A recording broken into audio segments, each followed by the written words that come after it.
Здравствуйте, меня зовут Лариса Левинская, и сегодня я хочу раскрыть небольшой, но очень нужный секрет, который пригодится каждой хозяйке в быту. Несмотря на обилие фирм, брендов, которые предлагают нам кухонную посуду, в частности кастрюли, у каждой из нас есть и гипфель, и цептер у многих, но все равно, как всегда, есть любимая кастрюля, эмалированная, с помощью которой мы регулярно готовим первое, нашу семью. Каждая хозяйка, которая готовит в эмалированной кастрюле, отлично знает, что со временем кастрюля теряет изнутри свою полую белизну и приобретает примерно вот такой вот вид. Да? Неприглядная картина, хочется ее очистить.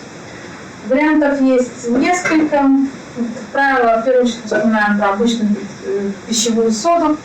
Но сода, она может слегка изменить тон, осветлить кастрюлю изнутри, но очистить до белизны нам не поможет. Есть радикальные средства, многие рекомендуют. Это таблетки дихлоров. Ужасный запах, термоядерный. Но по сути сами чистить кастрюлю изнутри таблетками дихлора, которые чистят унитазы, неразумно. Да, кастрюлю вы очистите без усилий, без проблем, но использовать потом эту кастрюлю для приготовления пищи в пищевых целях просто небезопасно. Кровь въедается в стенки, и ваша пища будет изначально правильной. Выход есть, и причем это можно сделать без усилий каких-либо, довольно быстро и просто. Поможет в этом вот такой продукт компании Тянде, это Оксихит. Натуральный продукт, не содержит химических добавок, компонентов. При разложении не наносит вред на окружающей среде, можно спокойно чистить кастрюлю. Все знают, что Оксихит отлично отбеливает вещи, устраняет пятна. Также можно почистить ювелирные изделия, золото и серебро, очень легко и быстро с этим Оксихитом. Я же его использую для чистки вот таких вот эмалированных кастрюль. Делается все очень просто. Для начала наполняем кастрюлю водой. Вода самая обыкновенная, у меня кастрюля довольно внушительная.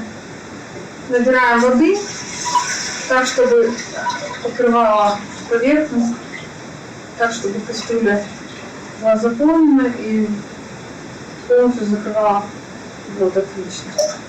Все.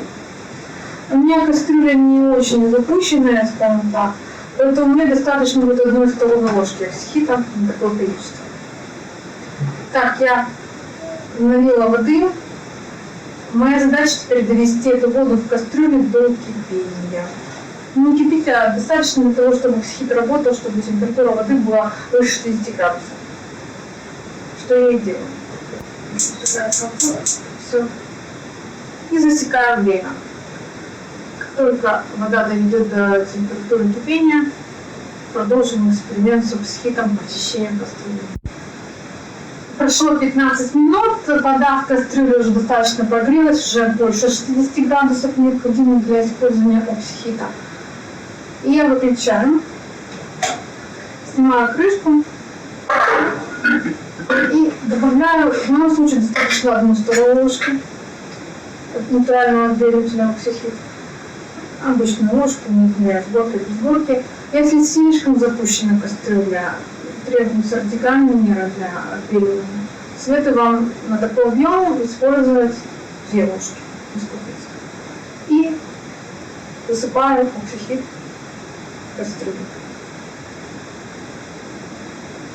Любители химии могут наблюдать реакцию. Вот такой процесс.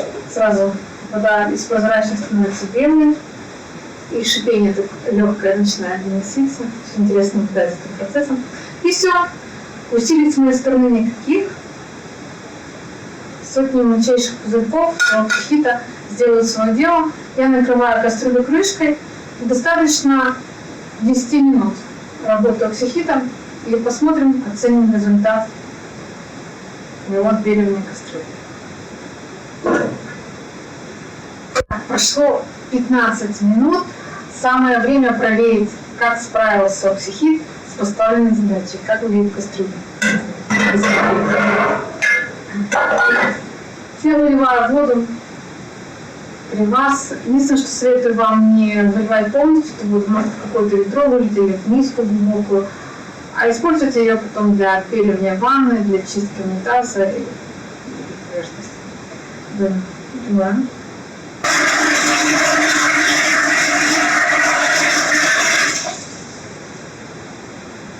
Видите? Абсолютно другая картина. Кастрюля сияет чистотой и белизной. Остается лишь сполоснуть ее, и она готова к употреблению. Никакого запаха хлора, никаких усилий с моей стороны. Делайте все элементарно просто. Поэтому примите на заметку мой совет и используйте для чистоты в доме, для чистоты вашей посуды. Безопасное средство. Натуральный акриловый эпокси. С вами была Лариса Левинская. До скорой встречи!